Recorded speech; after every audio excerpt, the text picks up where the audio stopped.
He smells like floor cleaner and failure. Security, get this thing out of my office. Marcus Hale didn't even glance at the man in the wheelchair. He was too busy admiring his own reflection in the floor-to-ceiling windows of his 47th floor corner office. To Marcus, the man wasn't a human being. He was a smudge on the Italian marble, a glitch in his perfect billion-dollar world. What Marcus didn't know was that the broken old janitor he was mocking had been recording every single word for the FBI. For 6 months, Robert Chen had been the ghost in the machine. Robert's hands shook as they clutched a small leather-bound notebook in his lap. Marcus looked at that book and saw trash, a senile man's scribbles. He was wrong, dead wrong. Inside those pages were the dates, the amounts, the secret offshore accounts. Every single life Marcus had ruined, every retirement fund he had drained, was documented in ink that would never dry. Marcus thought he was ordering a janitor to leave. Robert Chen was 73 years old. Paralyzed from the waist down since 2009, the result of a drunk driver T-boning his car and leaving him with a shattered spine at the L1 vertebrae. Most people saw the wheelchair and looked away. Marcus Hale saw him and sneered. "You've been coming into my office every night for 2 weeks," Marcus snapped, his eyes glued to his phone. "And frankly, you're dripping mop water on Italian marble that costs more than you'll make in a lifetime. I want you gone." Robert looked up slowly, his hands gripping the worn notebook in his lap. "I'm sorry, sir. I'll finish and leave." "No, you'll leave now and tell your supervisor I want someone competent assigned to this floor, preferably someone who doesn't shake like a leaf every time they touch a mop." Robert's hands did shake, a side effect of the nerve damage Marcus found so amusing. But they were steady enough to write. December 18th, CEO Marcus Hale discussed liquidation of Dorothy Parsons' retirement account without consent. Commission $47,000. Client age 81. As Robert turned toward the door, he paused. On Marcus's desk sat a framed photo. Marcus, smiling, shaking hands with the mayor at a gala for senior citizens. The irony wasn't lost on Robert. "One more thing, Mr. Hale," Robert said, his voice barely a whisper. "What? Do you believe in karma?" Marcus laughed. "Get out." Robert nodded and rolled toward the elevator. Marcus had no idea he had just sealed his fate. Robert Chen wasn't always a janitor. For 34 years, he was Special Agent Robert Chen, Financial Crimes Division, FBI. He'd taken down Enron executives, Ponzi schemers, corrupt politicians. He was the man the wolves of Wall Street feared most. Then came the accident. The Bureau offered him a desk job, a pity assignment. Robert retired instead. He thought his days of catching criminals were over. He thought the world had moved on without him. Then, 3 months ago, his granddaughter Emma came to him in tears. "Grandpa, my best friend's grandmother lost everything. Her retirement fund gone. The company said it was market losses, but she thinks they stole it." "What company?" Robert asked. "Hale Financial Group." Robert went quiet. He knew that name. Marcus Hale's father had been an FBI target in the 1990s for securities fraud. The case never went to trial. Too many lawyers, too many connections. "Grandpa, can you help?" Robert looked at his wheelchair, then at his granddaughter's tear-streaked face. "I'm retired, sweetheart, But I know someone who works in that building. He applied for a janitorial position the next day.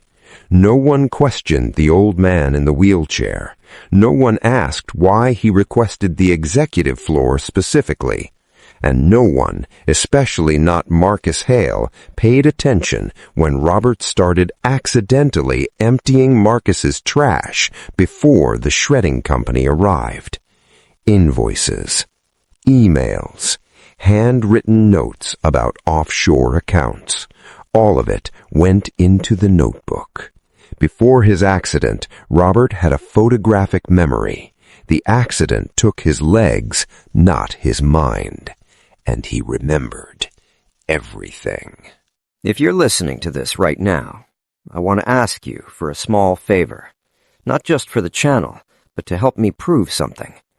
You see, my mother recently told me that stories like Robert's are a thing of the past. She said I wouldn't even reach 1,000 subscribers because nobody cares about justice anymore. But I don't believe that. I believe these tales of honor and the human spirit matter now more than ever. Help me show her she's wrong. If you believe Robert's story deserved to be told, hit that subscribe button right now.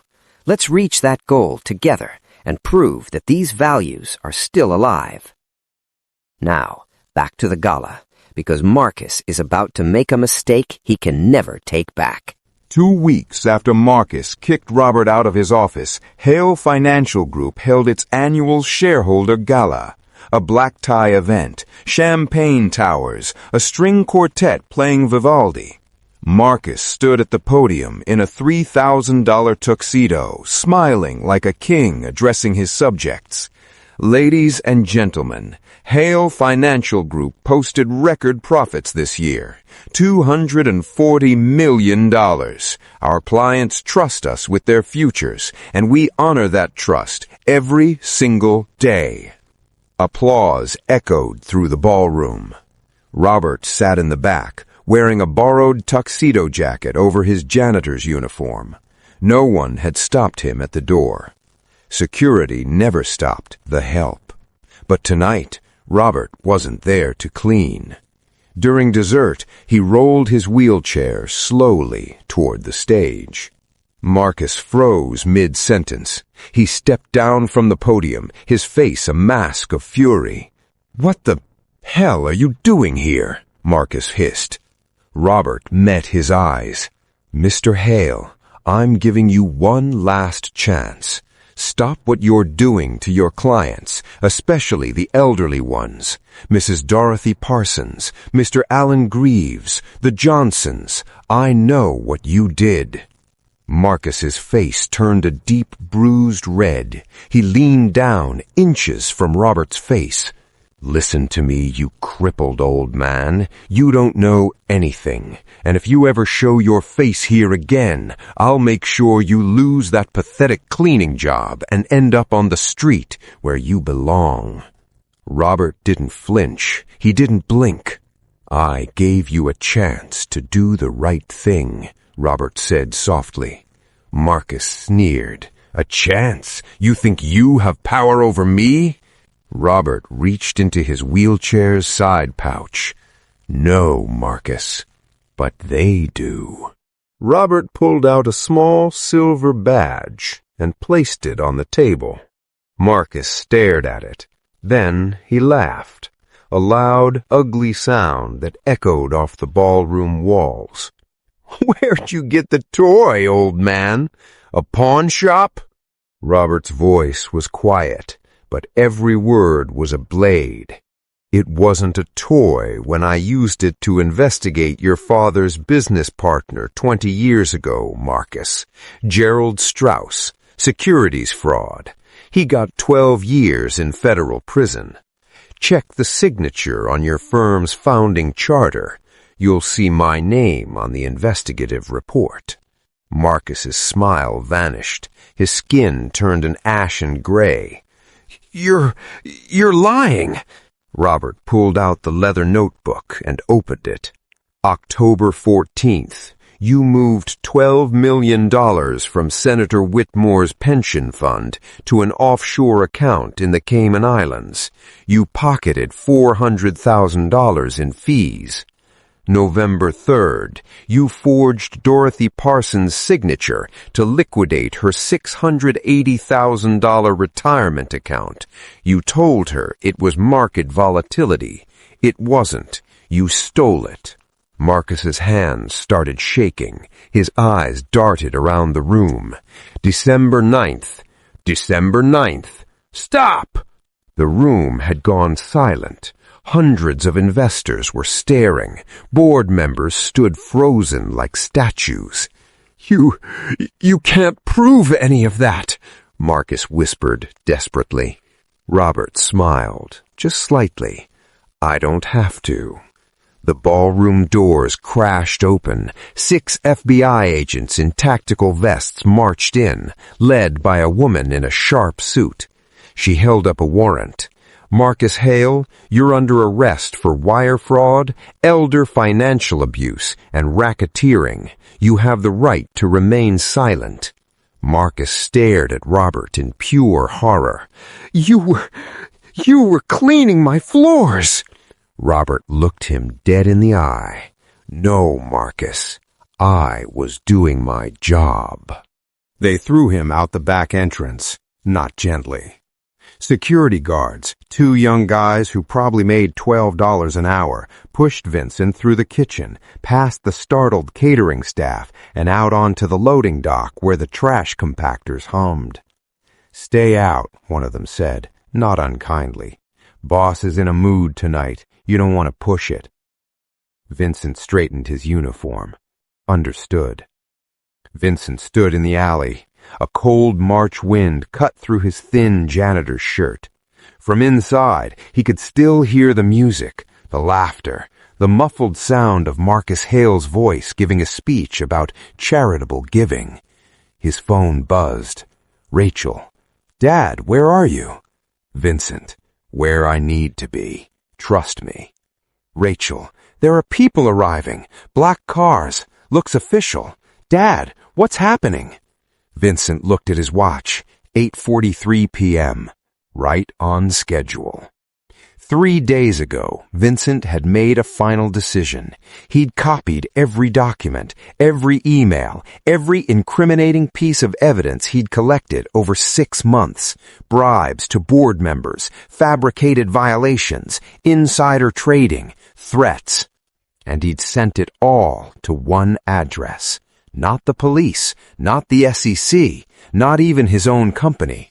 He'd sent it to Hale Industries' legal department with a simple note.